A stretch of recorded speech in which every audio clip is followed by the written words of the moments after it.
Good day, colleagues.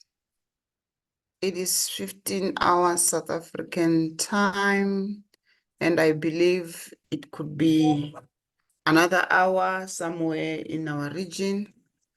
I believe it is time that now we start with our program to avoid wasting much time. I welcome you all, colleagues, and before I even go any further, let me introduce myself. I am Dr. Chimangadzo Selina Mudau from the University of KwaZulu-Natal Nursing Department. And I'm not alone here as a moderator. I'm with my colleague who will introduce himself very soon. And before we go any further, let me check if we have Prof. Clara, are you in? Or Prof. Mahmoud, are you in?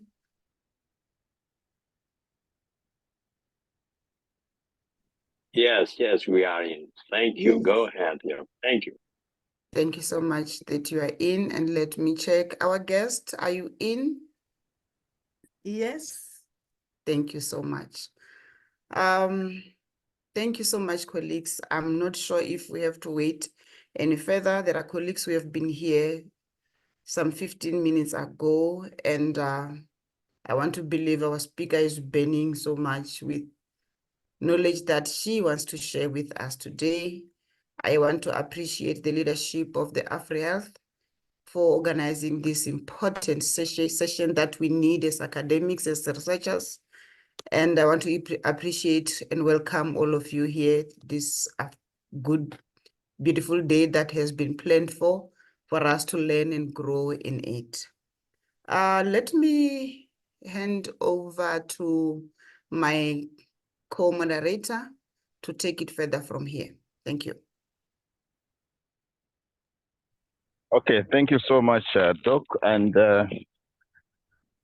hope everyone is okay. My name is Dr. Michael Chigunta from the University of Zambia in the School of Medicine. And so, like had been mentioned, I'll be co-moderating this this webinar with my colleague, Dr. Mudau. Going forward, it's important that we don't waste a lot of time so that the presenter, like she's burning to give us the information, would rather request. I'm not sure whether it's Professor Clara. Are you ready to give us the opening remarks for the session, or is Professor Mamad? I think it's Professor Mamadu. Okay, Prof. Mamadu, please welcome our people so that they can be ready for this particular session, and then we'll pick it up from there.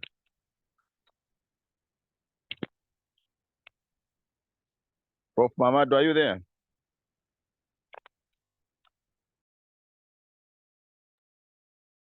Yes, I am here. I don't know if it's Professor Mamado or Mamudo, but if by chance it's me, I'm here.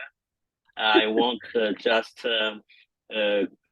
welcome every colleagues here from Southern Upper chapter, and I'd like just invite you and congratulate first of all of this initiative.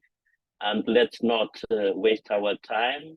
I'd like just our presenter, just go ahead, and we are full interest on this theme. Please, the micro is yours. Thank you very much. Thank you very much, Prof. But before the presenter comes in, I think we are all aware why we are in this webinar. It's basically a talk that she will give us on the aspect of grant application, which is a key to professional freedom. And so it is important, like has been mentioned already in the poster, that having a grant as a professional health profession is quite key because it provides us academic freedom and enhances our professional status and visibility, as it were. So we expect to learn three key things from this session. Meaning that we all need to understand the importance of having a grant. some of the tips in writing a successful grant, and who the potential funders may be that we can look to for these opportunities that come forth. So before the presenter can come, I'll ask my co-moderator to basically give us a bio sketch of the presenter, and maybe go ahead to welcoming the presenter so that they can give us the talk for today. Dr. Mudau.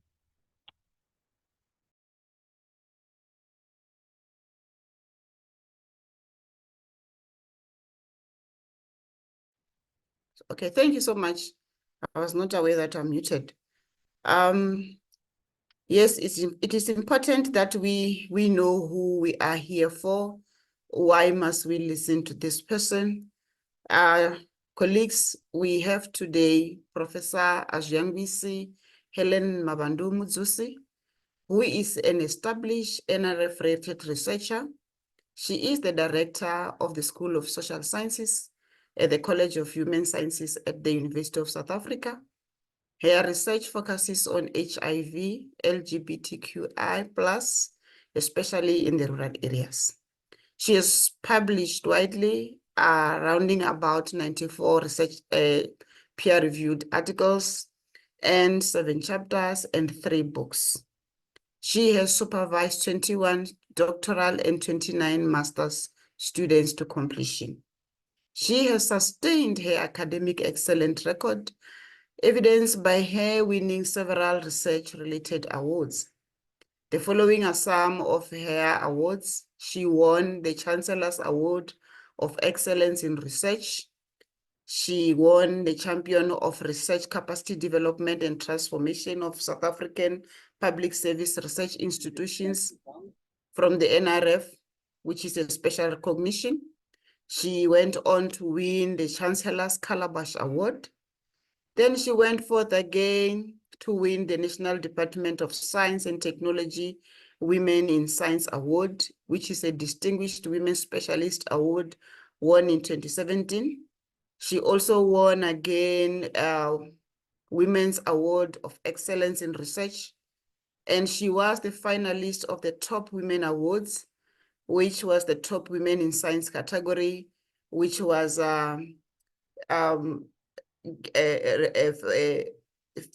funded by the Standard Bank. Indeed, we are here to hear from a person who have walked the path.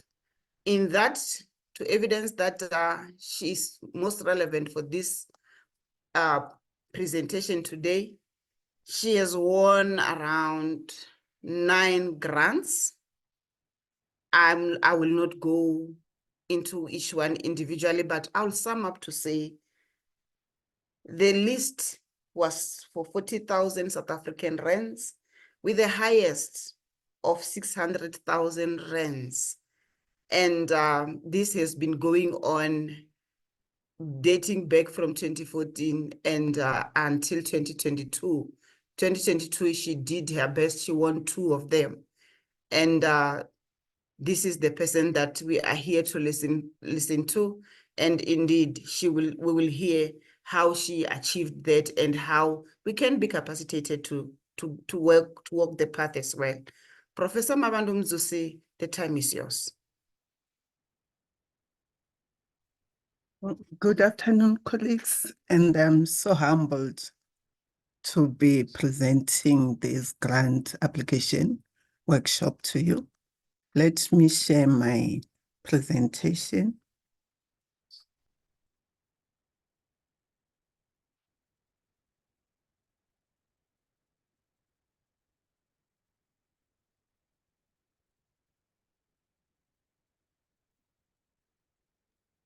I hope yes. Is it visible, Dr. Mudau?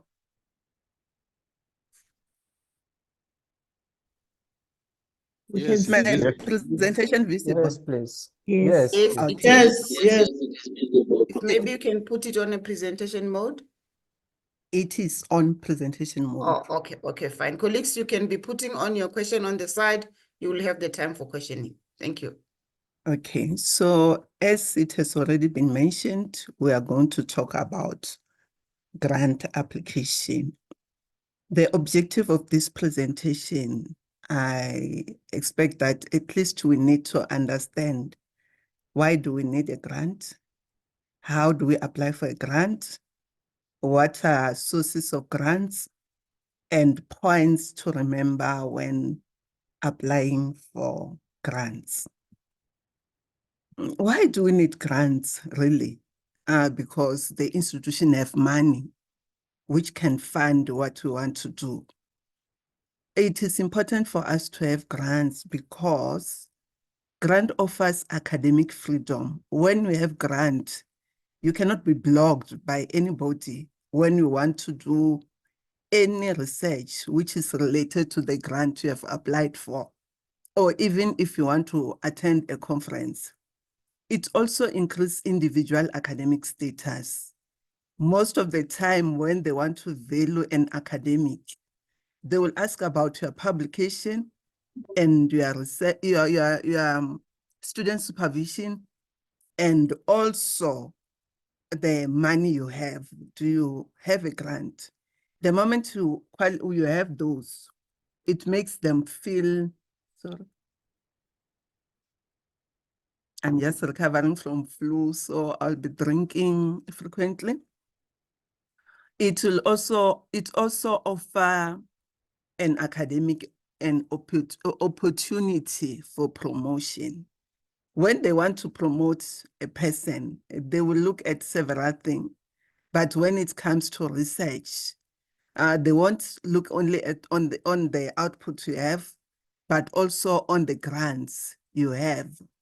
And it also assists in improving the ranking of the institution. And it also helps the researcher to have adequate tool to do the research and also to conduct research with impact. Because if you don't have money, you might like to do the research, but you realize that it needs a lot of funds, it needs resources, but if you don't have grants, you might not achieve that. And what is also important, the moment you have a first grant, it also increases your chance of having more and more grants. So when they want to fund you the first check, do you have any grant? So if you saw mine, the first one, which was 40,000, I applied with somebody who already have grant. From there, I was applying with others, sometimes alone. But because of that track record, it makes it easier for me to be funded. It also enabled the researcher to have a team of their choice, because if you don't have a grant, you'll be forced to use whoever you have in the institution. But the moment you have your own grant, when you are applying, you can say, I'll need Dr. Mudau from UKZN, I will need this one from Zimbabwe, I will need this one from Kenya. Because you have funds, you have resources, you can have them in your team because you know that you'll even be able to transport them. It also increases research output and collaboration. Most of the time when you want to do collaborative work, you cannot do it with somebody outside of the institution if you don't have funds. But the moment you have funds in your coffers, you are able to do whatever. It also offers you traveling opportunities. People with grants, some people might even start grumbling. It's like, this person is attending almost each and every conference, because when you have grants and you have budgeted well for it, you can attend as many conferences as you want, and in the process, you will be learning. And even if you decide to say, I want to go and do the writing retreat with my team, you can go out with your team, you pay using your own grant, and you come back after a week having written several papers. So there are general tips on applying for grants. You need to begin early. early, I mean early in the academic year. You shouldn't wait to say, I will apply when I'm an established researcher.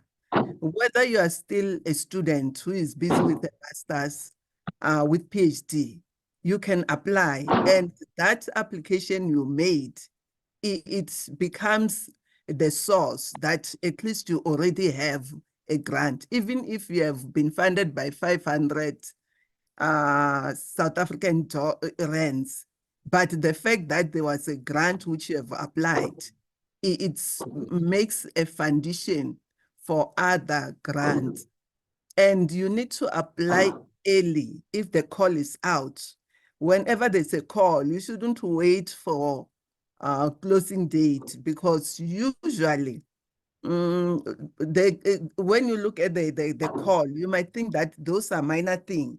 But the moment you start writing, you realize that it needs a lot of work. So if you have not started on time, you might end up not getting or finalizing that application.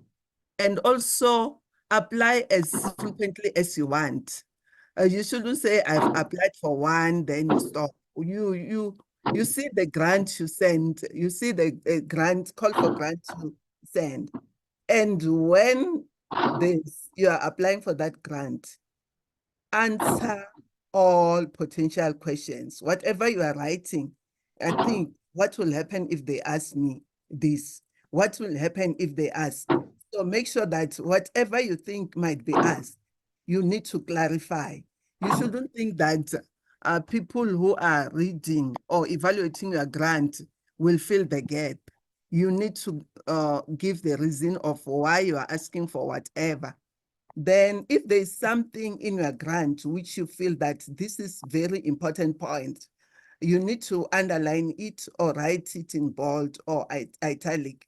Like maybe when you're giving your background and you say, I've already received 9 research grants from different organizations. That's a point when you're applying for a grant.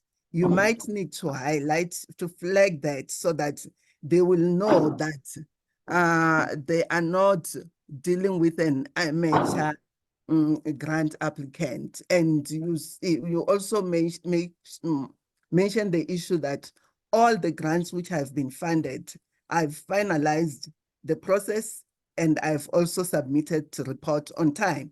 So the moment they see something like that, and if they were audited, you even write that my grants were audited by internal and external auditors, and it was, they find that there is no problem. So those are important things which the moment the funders see that, they realize, okay, this one is fundable. And do not leave the most difficult part for the last. Because if you do that, you'll find that you won't even finalize your application. And if you are rejected, revise that application and resubmit again. Because some people, you find that they are demotivated by rejection. You can submit 10 applications, and some might be a desktop rejection. Then one might be rejected with some feedback. So you work on those feedback, refine a proposal, and submit again. Then how do you start to apply? Before you start, you need to look for funding opportunities. You may start by looking at university level. Like in at the university where I'm working, we have maybe women in research, grant for emerging researcher, grant for innovation, grant for what other, vision keeper. Those internal grants, you look at what is it available in your institution, and you start to apply. Then also check what is available at national level. Like in South Africa, there's the NRF, which is continuously sending the call for grants, and also MRC, and some SETA, health SETA, education SETA, several SETAs. Sometimes you find that they have the grants which they would like people to apply, and also look at international level. So you don't limit yourself. You can start by the international one if you find that you are qualifying, the national one, the university one, anywhere where you feel that you qualify. You see the grant which you may qualify, please do apply. Then also when you want to succeed, depending on your level, if you are a developed researcher, make sure that in your grant application, you talk about mentoring young researchers. Those are some of the keys which they need, because it's part of capacity building and also issues to ensure sustainability. If you are a new academic or developing researcher, you need to liaise with other people who are the experts. That will assist you to say, because when you're applying, we look at the team, who are other members in the team. But if we find that it's only young academics who have never had grant, they don't even have any person who is a senior, we may end up not funding that application. Then when you want to apply for the grants, write about a project that excites you. Don't just say, because there's a grant for COVID-19, let me just apply for COVID-19. There's a grant for cancer, let me apply for that. Because you'll find that you'll end up not being even interested in being involved in that project, and you might not even complete it. But if you know, like with me, I know my niche area is LGBTIQ, is HIV, is now I've added issues related to qualitative research. So if it's related to that and ethics, I know that that excites me. Automatically, if I apply for grant, I will complete that project.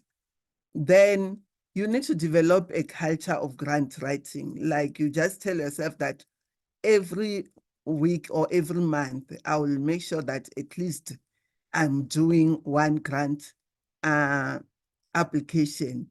And when you are applying, have a review process in place.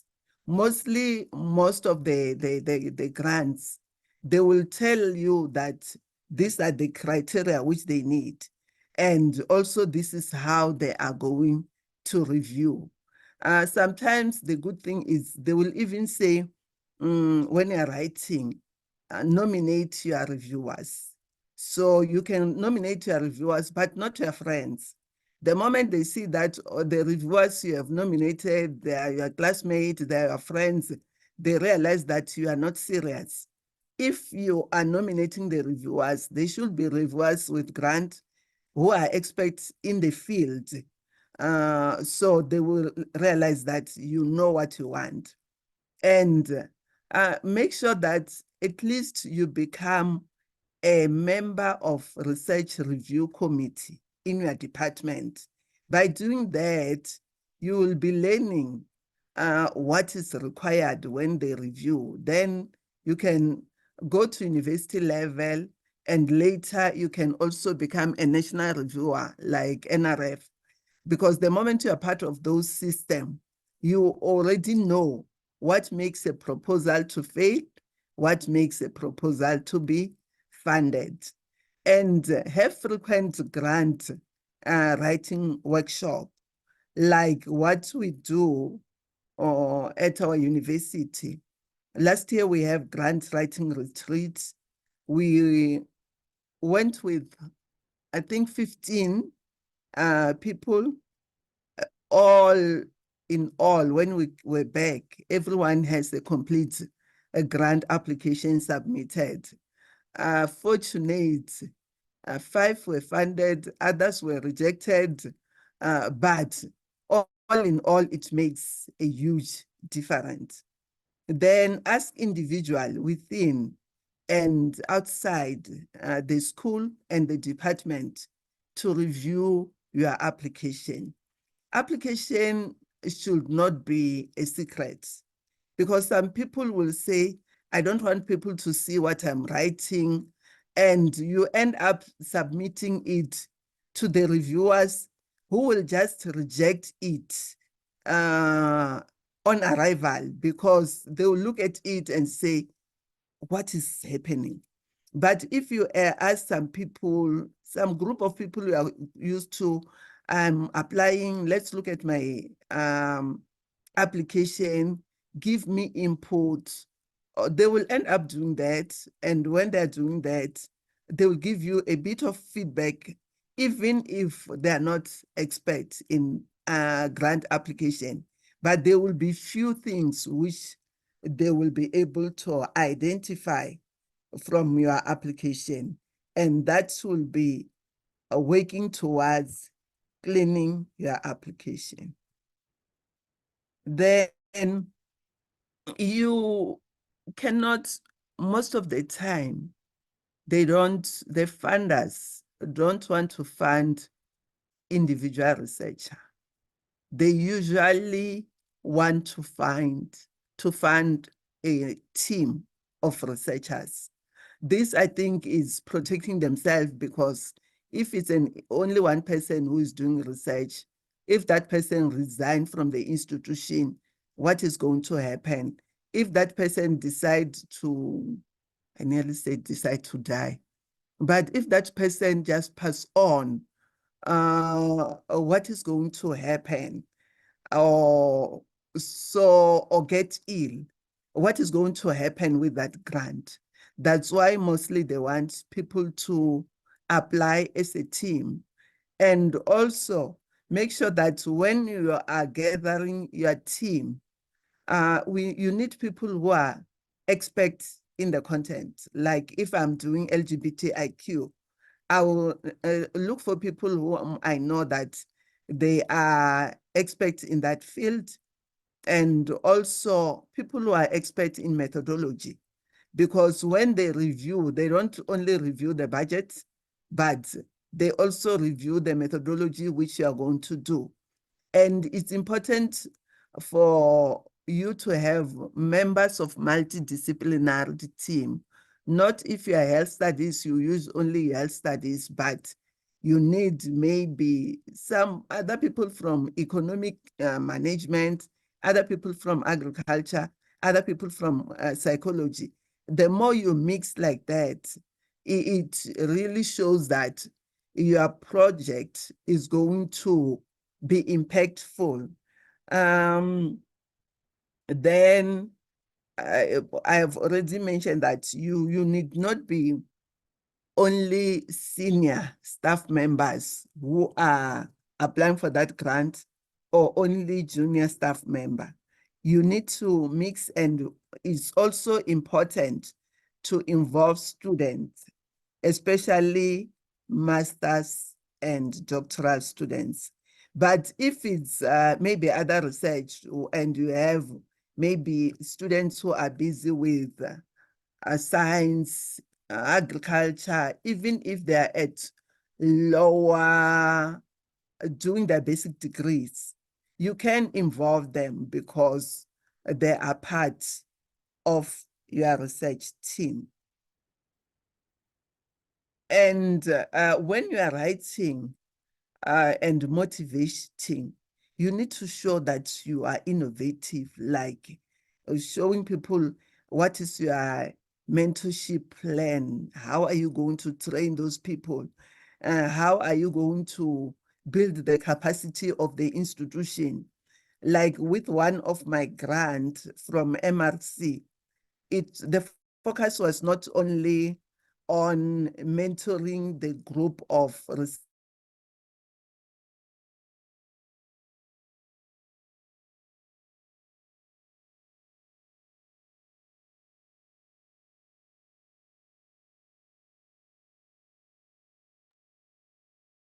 Colleagues, I think we are losing Prof. Mudsuzi. Is it only me? Everywhere. No, we lost her. No, Actually, we lost Okay, her. fine. We have lost her. Let us be patient. Maybe she will be rejoining.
The presentation is not audible. Is it just me?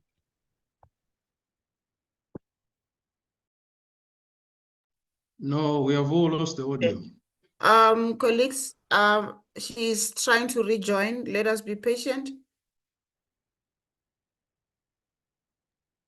Okay, good.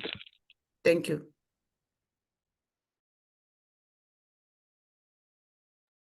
These are the realities of the challenges we will face as we are moving into this 4IR time. So we need to be patient and bear each other.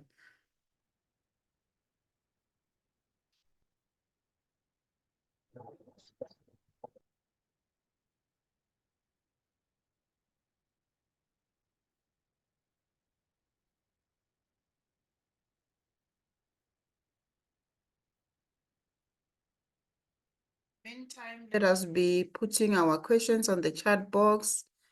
Let us not wait. In case you get kicked out. Prof. Mudsuzi, what's Professor.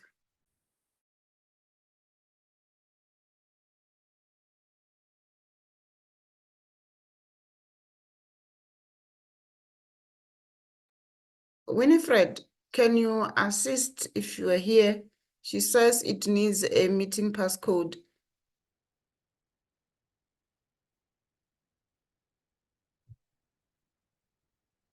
Hello, Selina. Mhm. When you read that, it sends everything that you need to join the Zoom meeting via your email. So everybody has a distinct passcode. Prof, can you check there on the invite? There's a passcode there.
Hello, Selina. I sent you a direct message. Can I'm you look back again.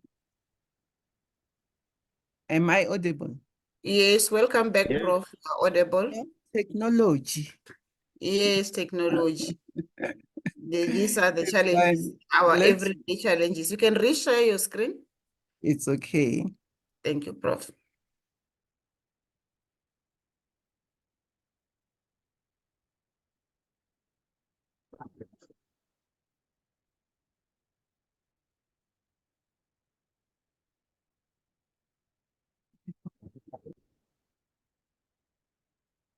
Are you seeing it? Yes. Yes, Professor. Okay.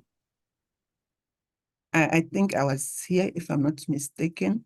Like it needs Yes, to be you were here. multidisciplinary, and you need to prove that the team has the expertise to conduct the research. So whenever you write a person's name, you need to write what the person is capable of, and they sometimes even need the CV. If you say, okay, the person is an expert in research methodology, the person have already published so many articles, those are the items which needs to be done. And the combination of seasoned researcher, early career, and student. I think I've passed this one. Also, issues of our institutional capacity building. I was still talking about this.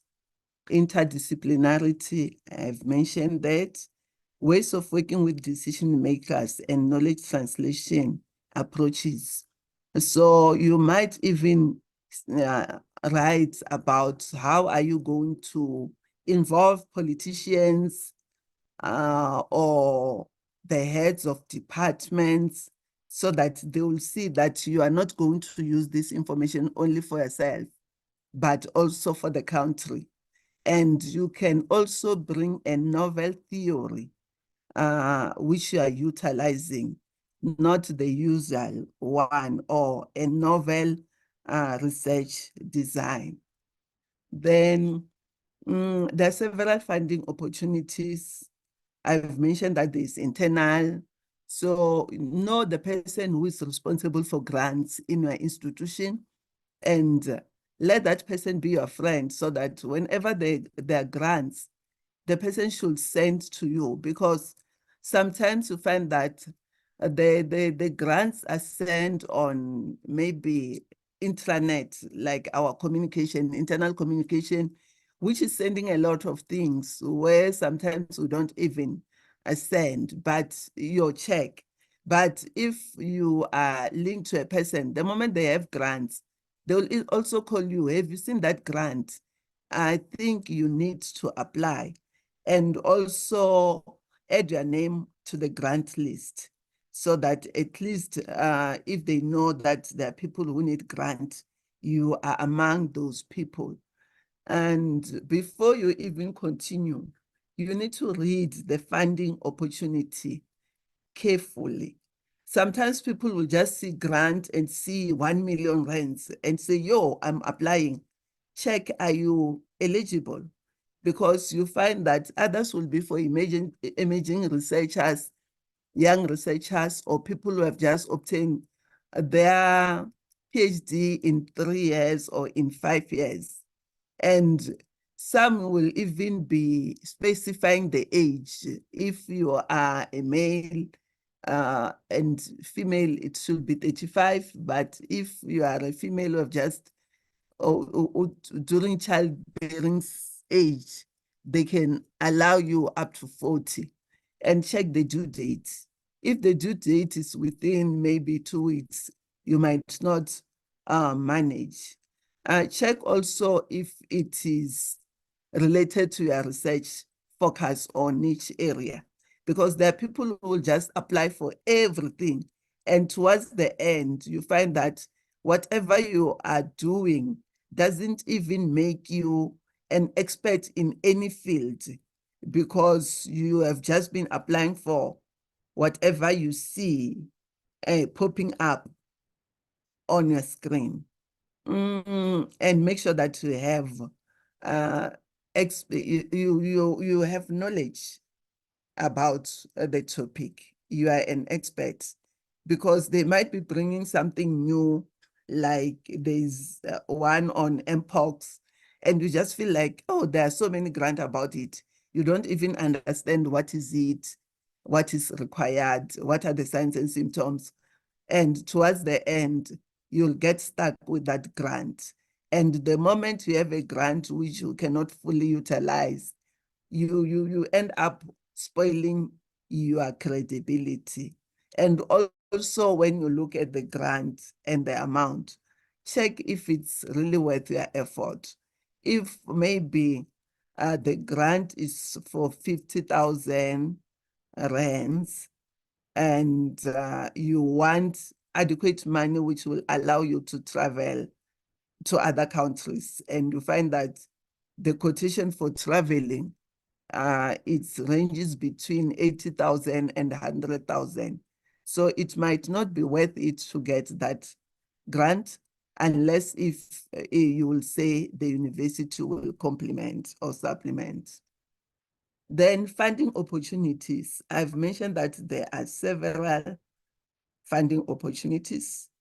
We have National Research Foundation, we have MRC, we have research professional, which people, I beg you, if you are not a member of research professional, kindly register.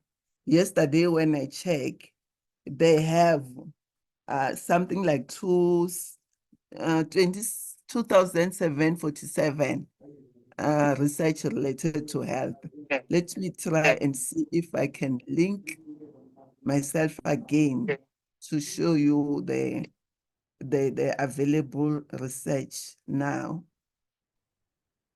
I'm still seeing my screen. Yes, Prof. Yes, Professor. Okay. I'm trying to check. Let me just say health and say check free text. Then these are all the research call for grants which are available. Development and validation of remote patient, American Association for History, notice for Professor, special interest. So did they have. you mean that we should see what you are searching on, Prof? Are you not seeing anything? We're seeing your slide on funding opportunities, You but don't not see what you are the. actually doing now. That means you'll need to Okay, stop sharing this so that we see what is on your screen now. it's fine. Let me say stop sharing. Then share the screen. And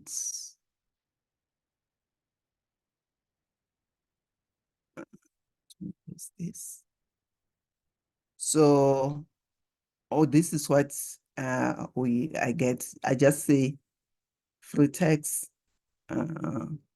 So maybe I can just say health. Then I said search.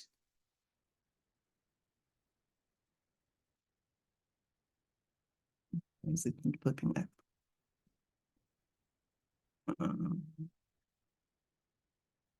I'll because I wanted this free text, which will. So there are call for grants 2,748 under research professional. So you can just scroll and see which one is relevant. There are study scholarship, postgraduate studies in music, engagement awards, patient-centered outcomes, research institute, young inventors prize.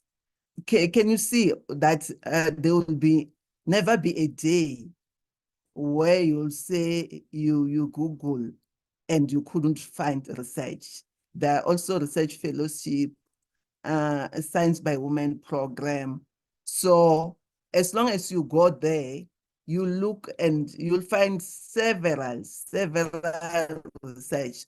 but you can narrow it to what you want. If you say maybe research on gender and sexuality, so I'll narrow it to gender and sexuality. Or if I want to narrow it to South Africa, I'll get what I need from South Africa. So I encourage people to register for this. Mostly you'll find that your university is aligned to it, but you can just try to say research professional, www.researchprofessional.com, and you see if you cannot register yourself. So you can even tell them to notify you on weekly basis, to notify you on daily basis, to notify you on how the frequency will depend on you. So basically that's that. Let me reshare my main screen again now.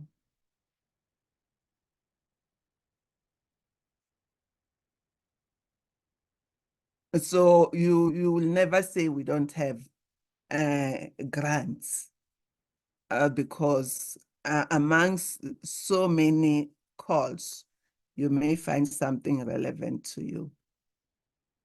The screen is frozen now. Okay. So, okay. These are international. Some you have seen Office of Congressionality Directed Medical Research, KCE trials, Belgian Health, early stage biomedical data, National Institute of Health, Horizon Europe. So there are many. Climate Change and Health, Medical Research Foundation. Prof. Abigail. Prof. Abigail. There's Prof. somebody. Kazembe. Okay, thanks. Yeah. So there's so many. I've just taken few. Then we also have maybe for South Africans, where South African Medical Research Council, where they have one which is in partnership, US South Africa program, then also new funding for master scholarship, biostatistics, building a vaccine on mpox. So they'll give you different closing dates and you choose what you want. So now we're coming to proposal process. How do we write an application for grant? Some of the things I've already mentioned them, but I will repeat them because I think this is important. You mentioned, you identify the call, which is important. Check if you are eligible. And because if you are not eligible, they will reject it before they even look at it. Then you develop your proposal with just a starting proposal. Thereafter, you submit a letter of intent. There are some grants which will allow you to submit a letter of intent, just giving them like a concept note on what you want to do. Then, but others, they won't give you that opportunity. Then when you have submitted the letter of intent, they'll give you invitation for formal proposal. Then you submit the formal process proposal. They will award you, you implement, and you submit a report as required. And while you're doing that, you still identify call. Some same funders might still give you additional fund if you say, this is what I wanted to do, but based on the research, there's a need for further research on this and that. They'll give you that additional fund. So I'm just giving you example, yes, some where they say the research should ideally be geared towards generating high quality new knowledge. So if you are just going to say experiences of these people living with HIV, without saying maybe in the era of COVID-19, they might say we know the experiences, but if you add COVID-19 or something, that will be fine. New medical products, they might need you to come with new medical health practices, health promotion strategies, or policies, or whatever you are going to do, there will be change in policies. So now I'm going to present a proposal content. I'm taking this using the MRC approach. I've just checked one of the application, which is on self-initiated research, because sometimes they'll just call for research, but they don't specify what is it that they want. So you can come up with your own title with for your grant. So what they need you to start with is rationale for the study. Why are you conducting the study? Then you need to also show them the significance. Why is this study important? Are you addressing sustainable development goals, or maybe World Health Organization requirements, Association of African Union Charter, Agenda 63, whatever? You need to tell them how is it linked to international agendas, and how your research will benefit the country, how your research will benefit the institution, how it will benefit the participants, because you cannot just conduct the research towards the end, the participants are not benefiting anything. And you also need to tell them about how many people are you going to develop, young academics you are going to train, or MND students you are going to supervise in that process, and how is your research going to contribute to the body of knowledge. And you also, so after you have done, you tell them also the research design which you are going to utilize, and you tell them about the title of your project. The title of the project should be catchy and should be very, very relevant and urgent. The moment sometimes proposals are rejected because you look at the heading and you say, what new is going to come up from this? Or you bring a proposal of a study, things which are not relevant now, like you want to know maybe if HIV causes AIDS, things like that. And also check what is urgent, like the current thing. That's the one which you need to focus on. Then you need to write the proposed start date and end date of your project. When are you going to start that project? When are you going to end it?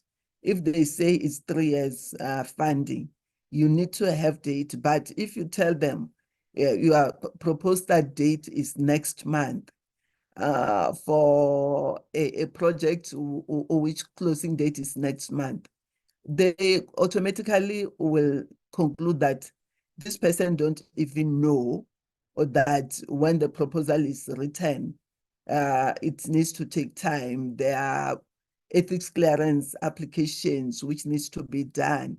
So if the proposal is now, the closing date is next month, you can say proposed date of starting the project is January 2025.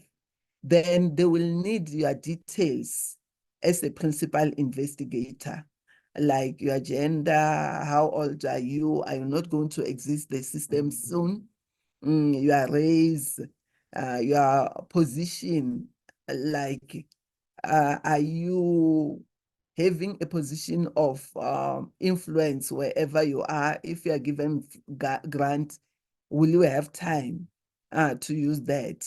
The qualifications, because sometimes if you just say you want to do, what can I say? Maybe not mapping, what do I want to say? Something which will need people who are scientists and you are not one of them. They will realize that this one cannot succeed unless if you have strong team members. And where you are at your career, are you emerging researcher? Are you an established researcher? Those they need to know. And you need to write an abstract. The abstract should cover almost everything. Like when a person is reading that abstract, should have the gist of what you are going to do, why you are going to do it, why are you going to do that, when, how, who is your participant. Those things should be covered in the abstract. And most of the time, the abstracts are limited. Some will be saying 150 words. And the moment you are writing, when you start to exceed 150, it's either it stop or allowing you to write, or they will reject it because you cannot follow the instruction or summarize. Then you write the aims. What are your study aim? What is the aim of this very project which you are planning to do? Then you write objectives which are smart and also related to the aims, because some people will find that the aims of the study is something else, and those objectives are completely out of the aim, out of the topic of the project, and that proposal is not going anywhere. Then you give us a thorough background on what is happening in this, what is motivating you to do this, what are other practices which are done, whatever is relevant to that background. Then you give us your theoretical or conceptual framework. Because sometimes people think when they are writing maybe a proposal for funding, they need not adhere to formal academic writing. They still need that, because you'll see when we start talking about the review, what aspects do they cover when they are reviewing your proposal. Then you need to write your study setting. You describe it thoroughly and also link it to your problem, because somebody will just say study setting, like my study will be conducted at Musina. Then you talk about Musina, but not linking it to your problem. If my study is conducted at Musina and the focus is on LGBTIQ individual, I might need to add about how the community in Musina view LGBTIQ individuals, and if there are organizations for LGBTIQ. Those are some of the things which are relevant for the setting. Then you mention your study population. It might be the target population, it might be whatever population, and study sample. You tell us how are you going to sample your participants, and the sample should be adequate enough, but not, sometimes people are interested in numbers where towards the end they realize that the fund they have will not even allow them to reach wherever they want to reach. When I'm still talking about that, I can go back to setting, where somebody will just say she wants to conduct a study in South Africa. South Africa is so broad, and if they're giving you only 300,000 rands. Traveling to all provinces and it will not be feasible. So when you focus on your setting and also when you focus on your sample, look at the amount of money which you are going to need. Then if you are participants, you have human participants, automatically you need to tell us about the entire process of application for ethics and also the all relevant permission, all consent form, every relevant thing which you will require need to be specified. But in a brief manner, you need to write concisely. Yeah, English is gone, but it needs to be concise. Yes, not explaining a lot of unnecessary things, but make sure that all important things are highlighted. Then you explain on how are you going to collect data, when, who will be collecting data, and that's important. Data analysis also, what method are you going to use to analyze data, and who is going to analyze it? And all those people should be member of your team there. You shouldn't just say data will be analyzed, data will be collected. Then you can say, number one, Dr. Mudau will collect data from this area, this will collect data from. It's important. And you bring measures to ensure trustworthiness. Then you also need to talk about your environment and resources. Like if maybe you are conducting research, you are from University of South Africa, you need to talk about University of South Africa, which is open distance learning, which have libraries, which also have maybe vehicles which you can be used to go to conduct, to travel. And also, if you will need a laboratory, if there's laboratory, you need to mention that, that we have a laboratory, because they will fund you, and towards the end, they realize that your study is not going to be feasible. Then also you need to write about preliminary data.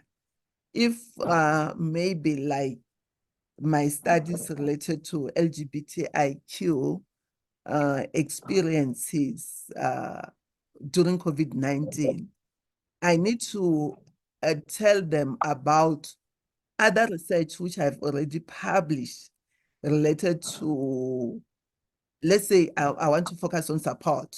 I might say in general, maybe they were not getting support from this. It's a paper which is published.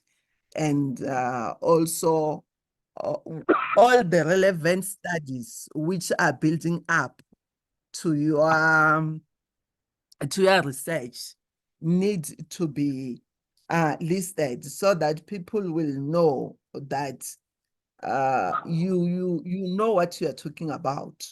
You are not just going to start conducting research because you have the funders fund. They should know that you were doing that without their funds. That's why they will be able to fund you.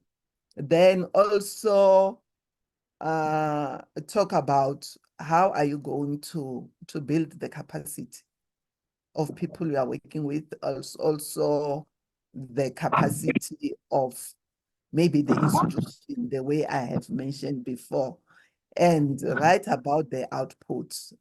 How many publication are you going to do? How many students are you graduating? What is going to be the impact of your approach? Are you going to have vaccine? Are you going to end up with a model, with an intervention, with whatever you are bringing? You need to write, and you don't just say, oh, we'll publish.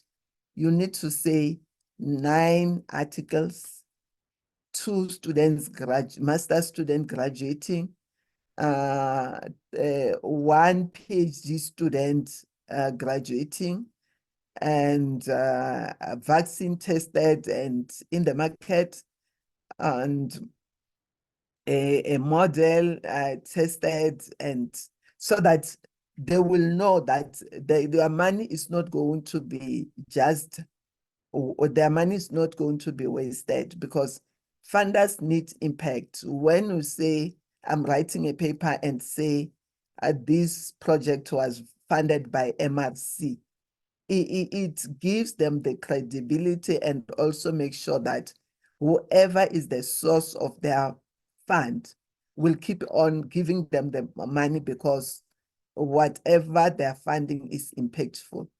Also talk about how are you going to disseminate the results to the funders, to the institution, to the community. And you need to give us the references.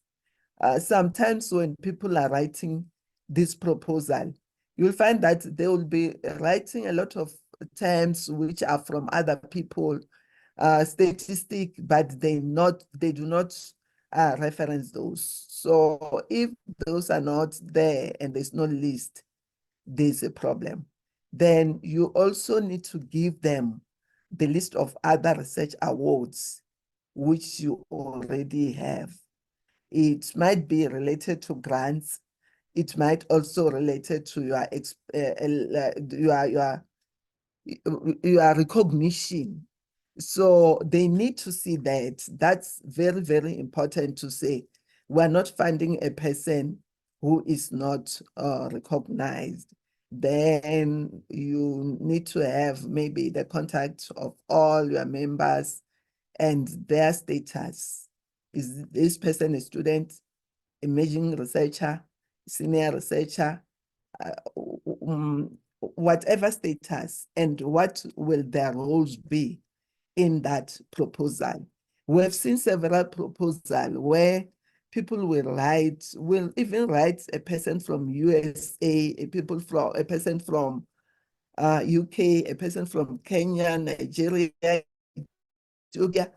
But when you look at the entire activity, you find that those people don't appear.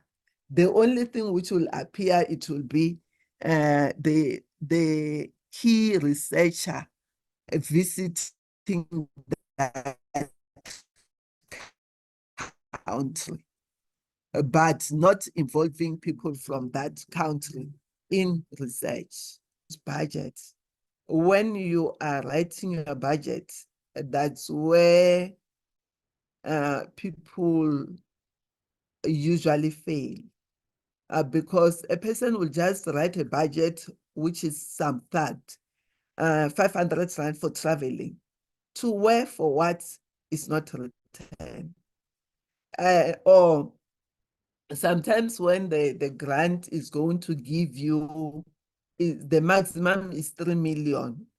You shouldn't say because it's 3 million, when you know whatever you need will not need 3 million and you write 3 million. You can write 1 million, it's allowed. That is just a maximum amount which they've mentioned.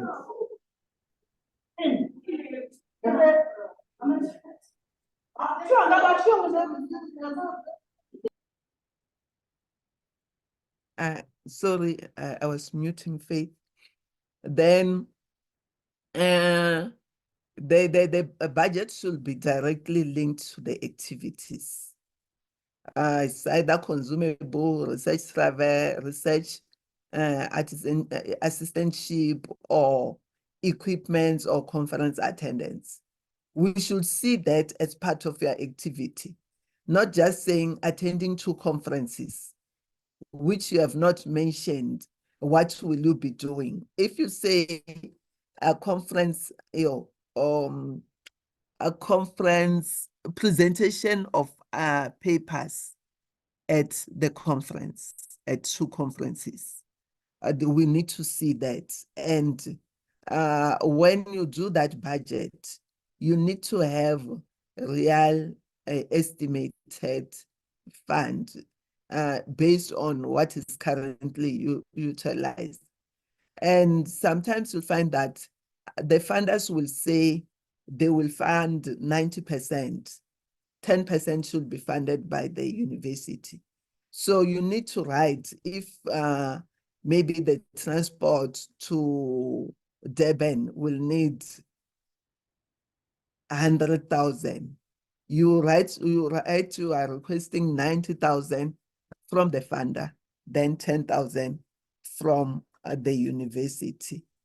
And also when you are budgeting, don't just budget everything, because people will say printer, equipment, printer, laptop, this and that, publishing of books, buying of books, and you realize that the funders are not funding those items. And the moment they see you having written that, they realize that you did not fully read the specification. And also when you are writing accommodation, you can't just say accommodation, Menlo Park, 50 rand. You need to say accommodation for 2 days at 2,500 per day times 5, because you are going with 5 people, and so for so many days. And whatever you are writing, you need to write it in such a way that a funder will know that you were not thugging. If you say a workshop, you need to say a workshop, you will need a workshop venue, transport to the workshop, catering. So you list all those things and at how much per person. Maybe the venue, they say for 100 people, they will need 5,000.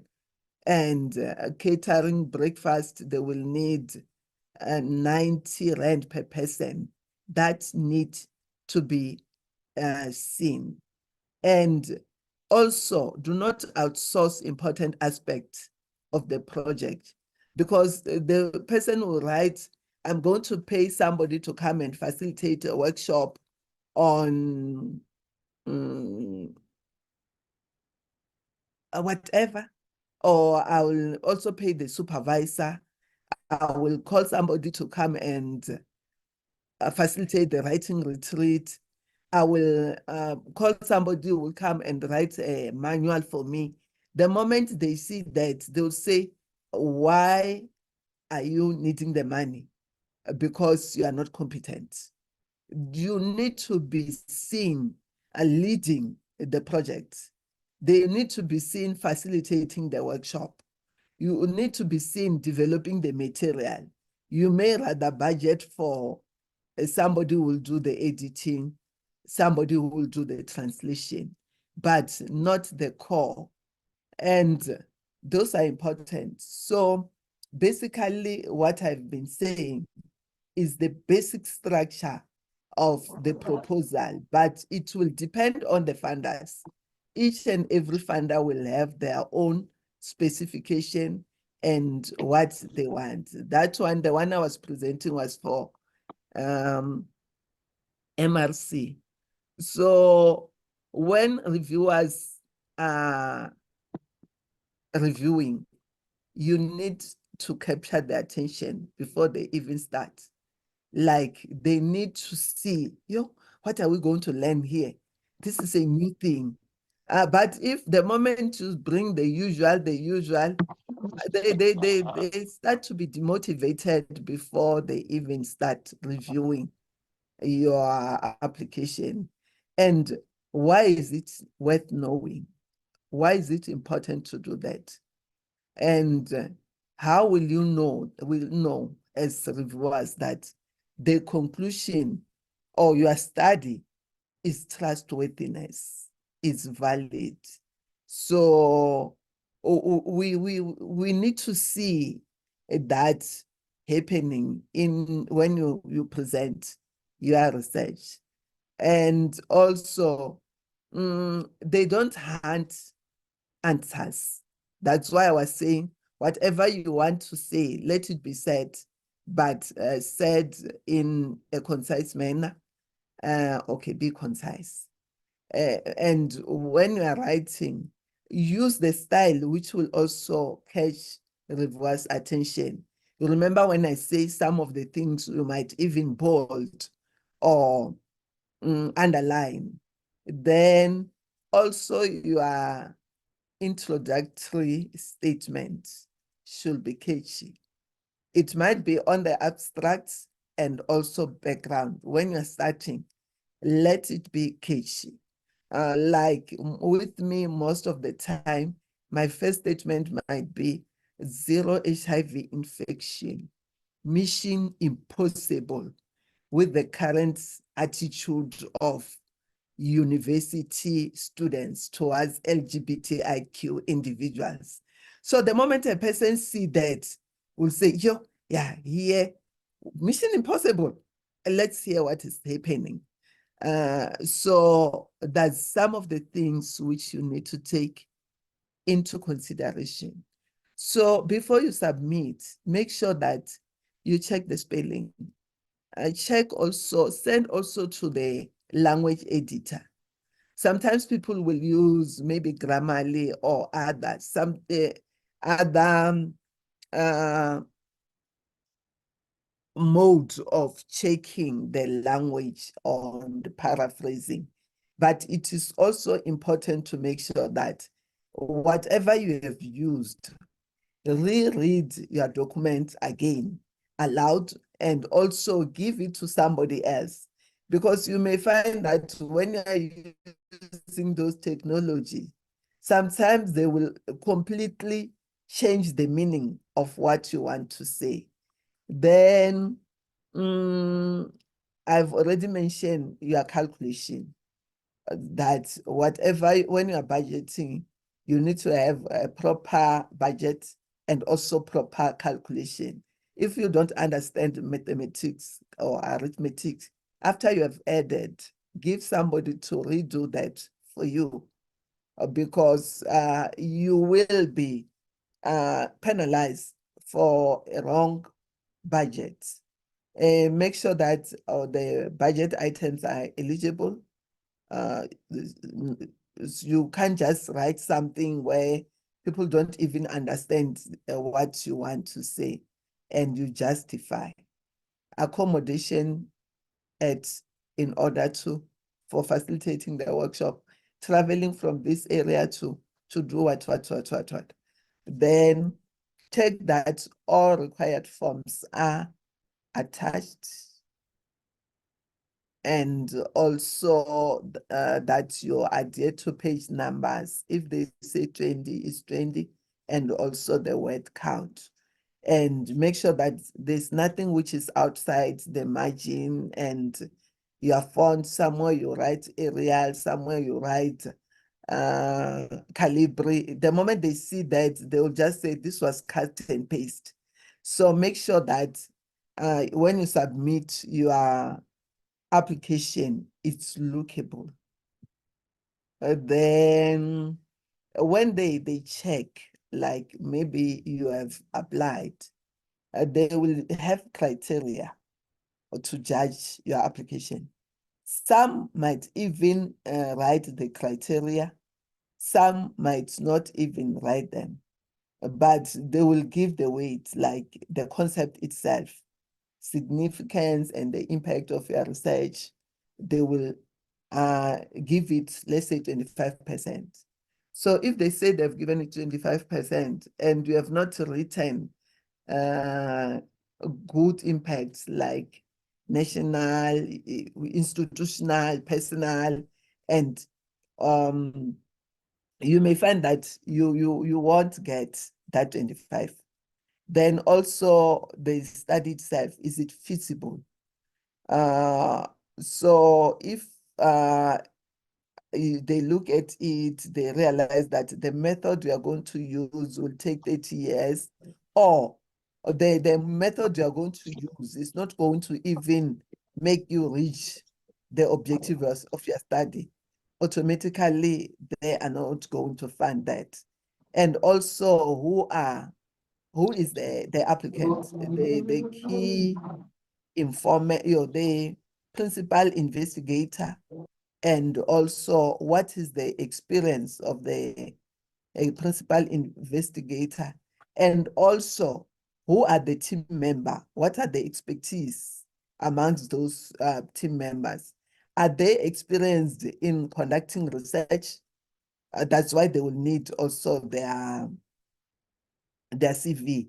Or have they handled grants or being in the project which was funded previously? And are there available resources on campus, like what I was saying?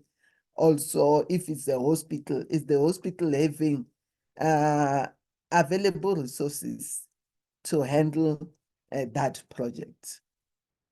Then when they review, they'll check, is there innovation?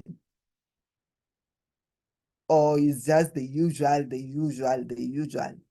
And the methodology, have you written it in a rigorous manner where everybody can even follow it? And also the context where you are going to conduct study, have you explained it thoroughly to necessitate that study? Then you review the scoring, how are they going to score?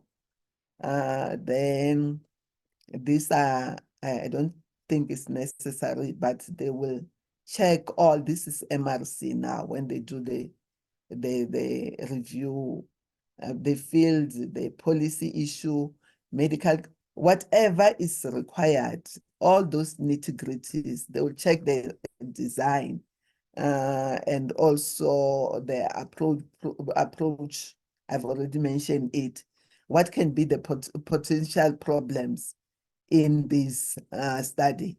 So you need to also write the risk and what can be done. Should there be something like you are going to conduct the study, let's say with my focus on LGBTIQ individuals, and I say I will do purposive sampling, only to realize that I'm not getting adequate participants. Have I written something like, if participants are not adequate, I'm going to use maybe reverse snowballing technique. So issues like that, they need to know that. And then we have covered the significance. So when they review all the items, they will focus and review everything which I was talking about, or they are going to check the ethics, the inclusion, the exclusion criteria, meaning that when you are writing your proposal, it should be comprehensive enough. So I was just giving what they will check. And we also have the NRF funding. So they also have their own proposal. They will check, have you written the rationale? Are the key concept well defined? Is it related to community engagement, or is it general? Do you have a past track record in research? What are your publications number? If you say I have only one, which is co-published with my supervisor, we will need to see who are other members, unless if it's for emerging researchers, that one they can give. Do you have some patents registered under your name? Which designs are you using? Have you come up with a new design? So all those things are related. Then also issues of equity. When you are doing your team members, it's important to mix people. You shouldn't just say you are dealing with only Black female. You need also maybe those with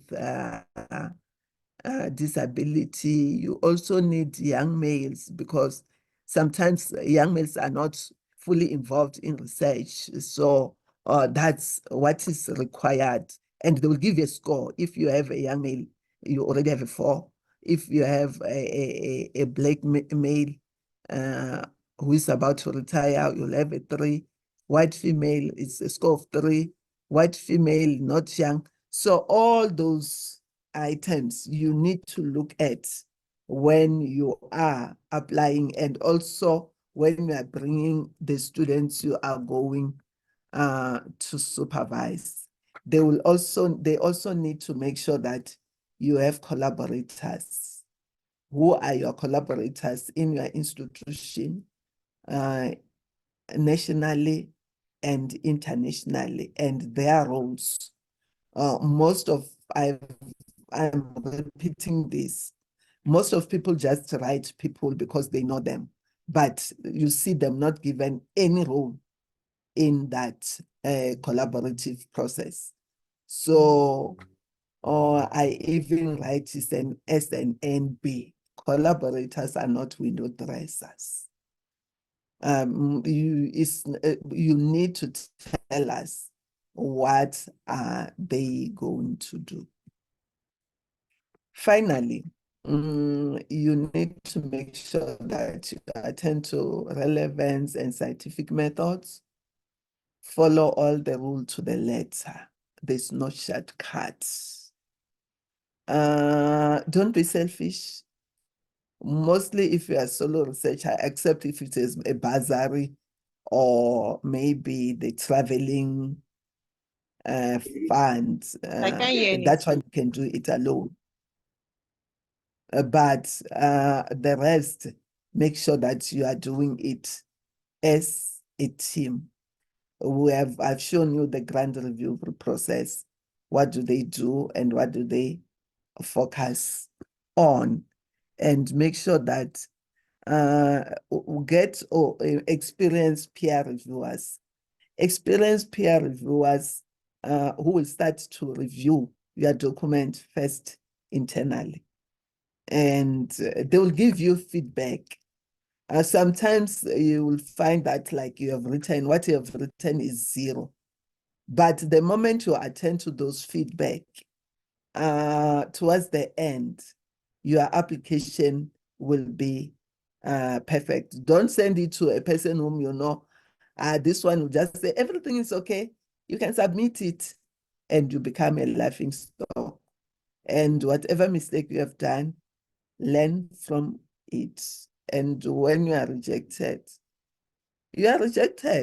reapply again and never give up.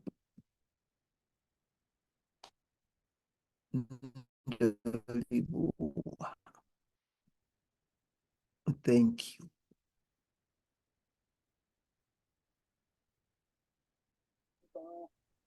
All right.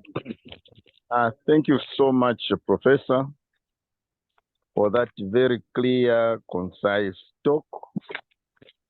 I hope that I'm audible to everyone. Yes. Yes, Yeah, you are. so Yes, Professor. otherwise the talk on my part was quite please. clear, very well explained, and I hope that it is gone the same with everyone else. So we have reached a point where we need to get questions. I saw some questions that were coming in the chat, but I think as the presentation was going, most of them were being answered. So in case you have a question, please put up your hand, so to speak, so that we can quickly rush to that question and have it answered by the able professor here.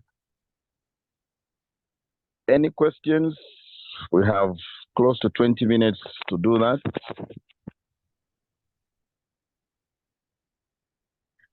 Okay, we have a hand from Mineze Kweteminga.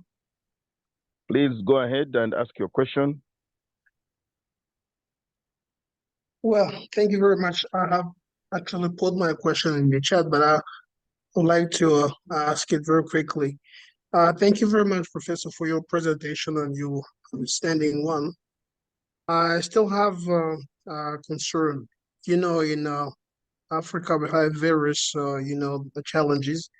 One being we don't complete, studies at the same age. Some will complete, they're really older and things like that. So many times we face the issue of age criterion in grant application. So how can we go about, how can we circumvent such issue? You have innovative ideas, but you cannot apply for that grant because of the age. Thank you very much. All right. Thank you very much for that question. Menezes, please drop your hand. We'll take two questions so that Prof will answer them at the same time. So we'll be taking a set of 3 questions. Any other question? Okay, there is a hand from Daramola. Daramola, please push your question in. Yeah, good afternoon, all.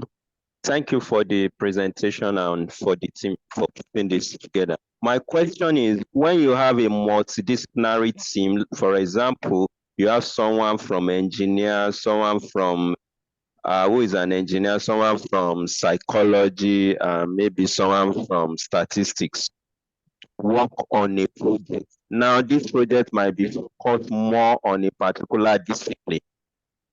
And you are going to have, at the end of the day, a publication from that.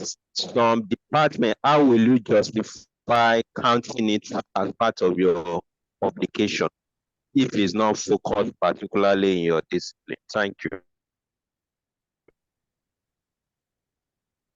All right. Thank you very much. Professor, I hope you're taking note of those questions. The last one will be from Yasha Jibri as the last question for the first set of questions that we'll be looking at. Yasha, please go ahead. Thank you very much. Good afternoon, all. I'm Yasir from Nigeria. I want to thank the professor for the detailed and insightful lecture. I want to know, how do you define an emerging researcher, an early career researcher? Is it by publication or by age after graduation from, let's say, a first or even a third degree? Thank you very much, Professor, once again. Yeah. Okay, thank you very much, Yasa, for that question. Please, you can drop your hand. Professor, please take those questions. Thank you very much. The one of age, yes, that's very serious. You find that some of the grants, they will specify the age, especially the National Research Fund. They will say a person should not be above 40, but they also have others which does not require age. So if you have seen that 2,700 and something, automatically you get more than 50% which does not require age. So you better go for that which does not require age, or another option, you make a person who is younger a principal investigator, and you become the core investigator. So that's something which you can do. Then the one of multidisciplinarity, how do you go about that? You balance the publication to ensure that they cover all the discipline. Sometimes you can do it related to objective, sometimes based on the title. Like most of the time, I write papers with people from diverse discipline. Like I'm from social sciences, then I can write with somebody from arts and music. So what we usually do is we combine in your title your skill or your niche area and my niche area. We had a paper which I was talking about widowhood and language, because I was with a person from a language discipline, the impact of language on maybe, I can't remember the article, but on how people who are widows are handled in community. If it's somebody maybe from education, I have written one paper on access of education by LGBTIQ individuals. So if maybe it's somebody from economic science, economic management, we can bring something where it tally with my niche area, but also how the country economy influence that. So also engineering, you can look at the relevant fields of the person in engineering and how it impacts on students with disability. I hope I've answered your question. Then the imaging and early career, I hope I won't confuse them. Early career, because most of the time when I look at this, I have to plagiarize. Mostly I confuse this. Early career are mostly people who are still busy with their masters and PhD. Imagine those people have just graduated their PhD. In South Africa, mostly when we mention that, we'll say that person should not be a professor, a person should not be NRF rated, and sometimes they even specify the publication. But you can go on Google and plagiarize for that one, because now I can go to Google now to plagiarize it. So that's mostly the difference. On some is, one is still busy with their masters and PhD, while others already have PhD, but they've not yet published a lot, or a PhD within 5 years.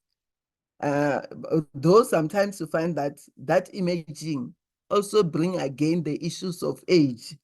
They can say you are imaging, but because you are 50 years and above, they no longer consider you as imaging. So that's why I say that definition is slightly complicated, but you can Google it. All right. Thank you very much, Professor, for that response. I think it's quite informative for the people that had asked the questions. Before we go to the next set of questions, please check the chat. There is an evaluation, there's a link to an evaluation form for the webinar that has been shared. Please, you can, in the meantime, be filling in that evaluation for the webinar. Next set of questions, please can put up your hand and we get your question. Okay, there's a hand from Alassane. Alassane Ditch, please go ahead and ask your question under a minute. Okay, thank you, Professor, for a good presentation. I am Alassane D. Asiton from Mali. So I want to know if it is possible for someone who has only his master's degree, if he can apply for a grant application. Thank you. Okay, thank you very much for that question. Please drop your hand. I want to see the next person that is raising the hand. Another question is from Fika Dubehe. Yeah, thank you, Professor, for your insightful presentation. My question is about how to be focused, because in LMS, mostly in Africa, we look for grants where the area there is grants. So we often tend to follow at some point COVID was a high point of discussion, and then we just apply for grants for COVID and climate change. We keep on changing with the trend, and then we lack focus with that, specifically in Africa, because we cannot be expertise in one area because we cannot get fed on that specific interest. So how do we balance our focus and potential fund sources for specific grant application? Thank you. I didn't hear the first portion of your question. The first question, It was Prof, like was I was about. disconnected. All right. I think the first question was trying to inquire on whether a person who has a master's degree can apply for a grant. And I think you did answer this in your presentation. But however, I would rather it comes from you and respond to the question as it were. We have one more slot for the second set of the three questions. Anyone else to ask a question? Okay. Georgina, this is Secretariat now. Yes, please go ahead. Thank you very much, Prof, for the detailed and well-presented topic.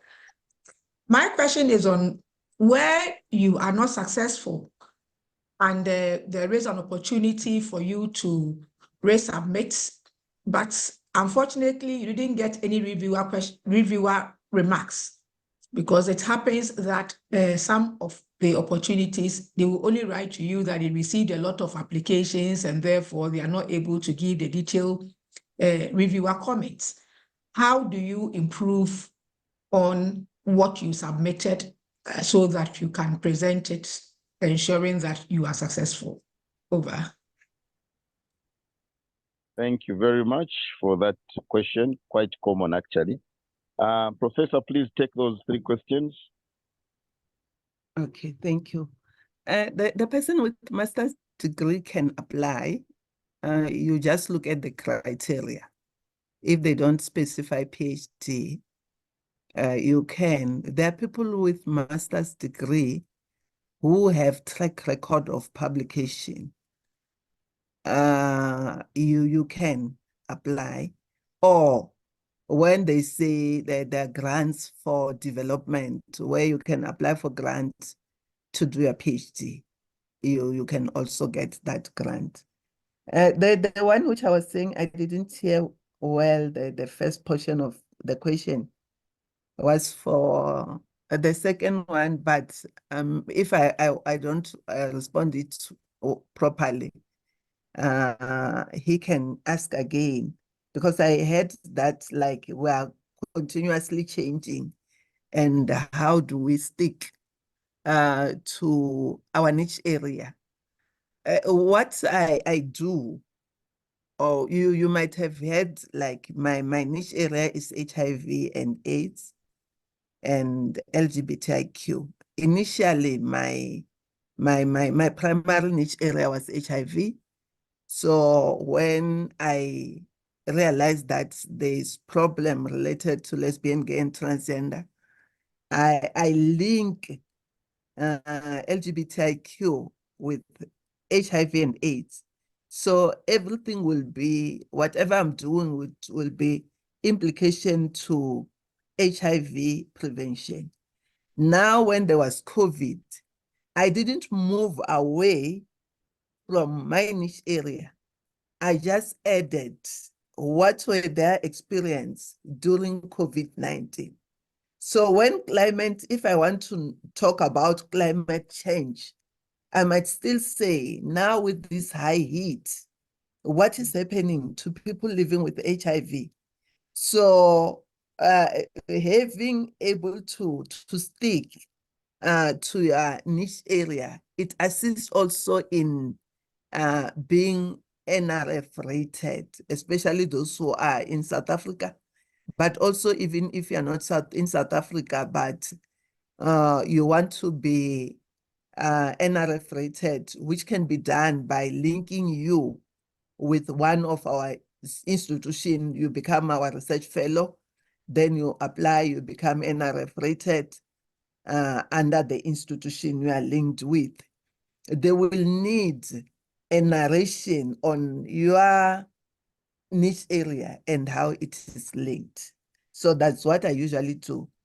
Then with the unsuccessful application where they'll just say, we've received so many and we've rejected 95%. What I usually do to others, I try to go to their website and see a sample of their funded project. Because some will, though they will not write the proposal in full, but they will write a funded project. Or sometimes you can even write to the funder, do you have a sample of a successful grant, even if it's old and outdated, so that you'll be able to refer to it? Or you look for somebody who is already funded, like in this platform of AFREhealth. You can just write, who has ever received a grant from NRF? If you have, can I have your sample application? So that can be useful. Okay, thank you very much, Professor, for that response. I'll ask my colleague, Dr. Mudau, to take up the next few questions and go into closure. Dr. Mudau, please. Thank you so much, Dr. Michael. There's a question here. There are questions, in fact, on the chart. We have a question from Dr. Juliet. I feel this one needs to get the attention of Prof to respond. Let me, I'm going up to the question. Let me see. Yes. The question is, I will not read everything. The question is that we want to know the number of people that can make up a research team. That is it limited to a particular number of people? That's the question. There's also a question on, I think there are a few of these which relates to the research professional which you shared, Prof, that some colleagues do not see their institution in the website. They need advice on what to do. I think you can respond on that one when you respond as well.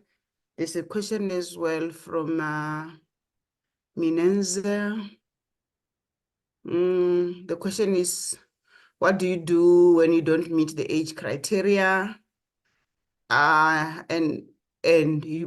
you have the innovative proposal. And then there's a question from Violet. Let me see, Violet, where she is.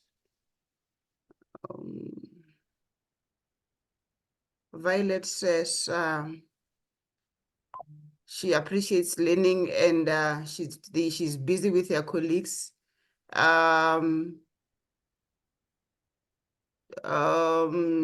it Violet? There's somebody who's asking if you are available, Prof, to review, to do a pre-review of their proposal that they want to submit. Yeah, those are the questions so far. Okay, thank you. Availability to pre-review, it's limited. I can just scan through, which I can do in 5 to 10 minutes, but really that I will have time. I think Dr. Mudau knows, we've been working together, how sometimes I become so drowning in my work, especially because of my position, and also that I'm still very, very active in research and community engagement. But I can browse through and see the major thing, not the nitty-gritties. Then the number of research team, It's not limited as long as you vary the skills. You make sure that they're senior, they're imaging, they're students. You can.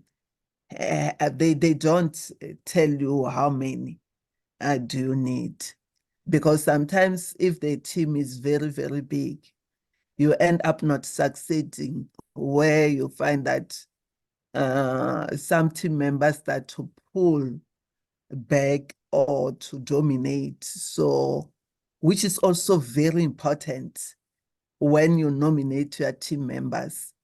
Do the vetting of team members. Know their history before you put them in. We had a writing club, a team of people, and we ended up being in a mess because we didn't vet some of the participants, and we have to draw to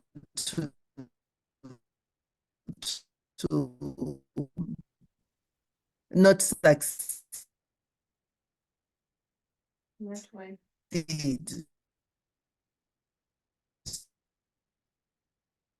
So,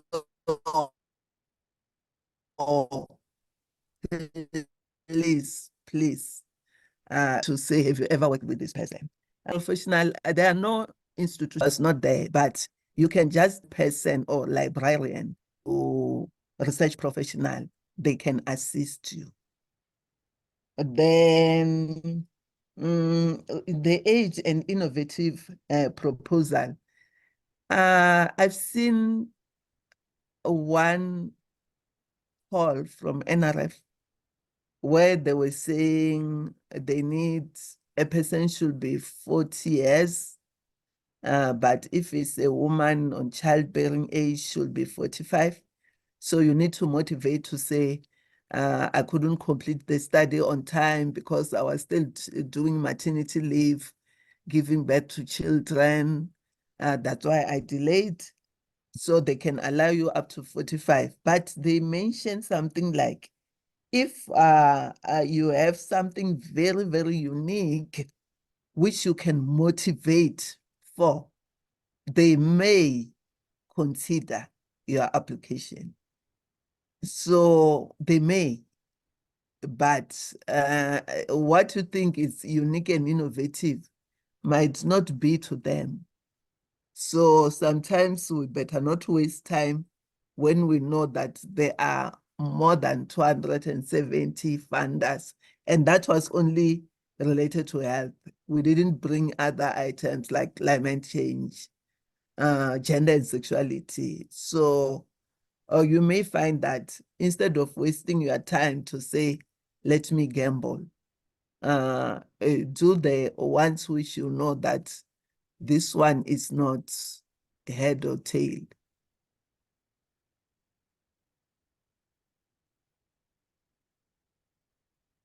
I think I've responded to all. Yeah, I think so, Prof. You did. There's a hand though.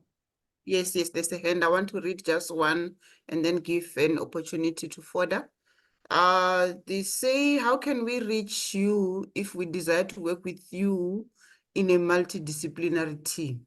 This is a question for you. And there's a question again. Do you advise on submitting a rebuttal after a rejected application? Then when, maybe then Fola, can you go in so that she responds once and for all? We are about to close. Thank you. Thank you very much. Thank you, Prof. My question was the first, which is if we'd like to partner with you in research, how can we reach you? That's because you mentioned your core interest areas, which I currently have been seeing a lot of funding opportunities for.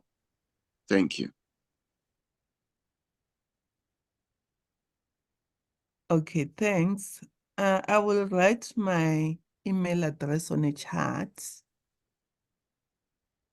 It's just that I'm trying to look for the chat. I'm not even seeing it. It's in your problem. I will drop it. I'll drop it for you. Okay, thank you very much. So I'm available for multidisciplinarity. Then the rebuttal, if they've rejected and say resubmit, you can do rebuttal. And it's very, very much important to do that, to say, you mentioned this is what I did. You mentioned this is how we have addressed it. Which also assists, because when you have written rebuttal, it make people not to go to the proposal again and see what they haven't seen before. That's why sometimes when you have made correction and you have resubmitted, you find that people will reject while you have attended to all their comment, because they will see some major thing which you have missed. But if you have written rebuttal, if they say rejected, but you can work and resubmit, you can do that with rebuttal.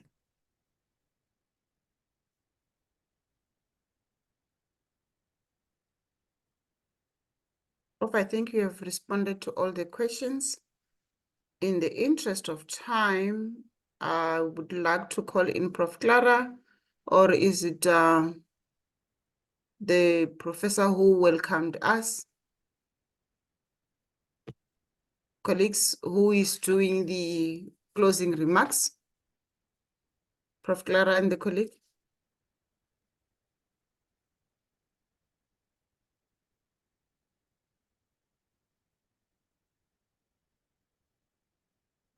It appears they are not here. Prof. Mudsuzi, thank you so much for this enlightening presentation. I believe we have all learned, and I want to appreciate all of us for attending. At a particular stage, we were about 132, which means that we really were well presented in this forum. And I want to believe that we are going to put this in action as we go in to apply in whatever funder is out there. And we really appreciate that you've opened our eyes and shared so many potential funders out there for us to take our research hunger, our innovations further into from various facilities that we are coming from. And I hear the hunger to work together into multidisciplinarity. Colleagues, let us take this forward and continue to work together, for together we can make a better Africa. Please continue to fill in the evaluation form, which is very much important for the organizers and the team, the leaders, to know what to improve and what to bring in next. Thank you so much. My colleague, Dr. Michael, do you have any last word? Thank you very much. I think you've said it all. I'll leave it to you to close the meeting officially. Thank you. Thank you so much. Winifred, do you have anything?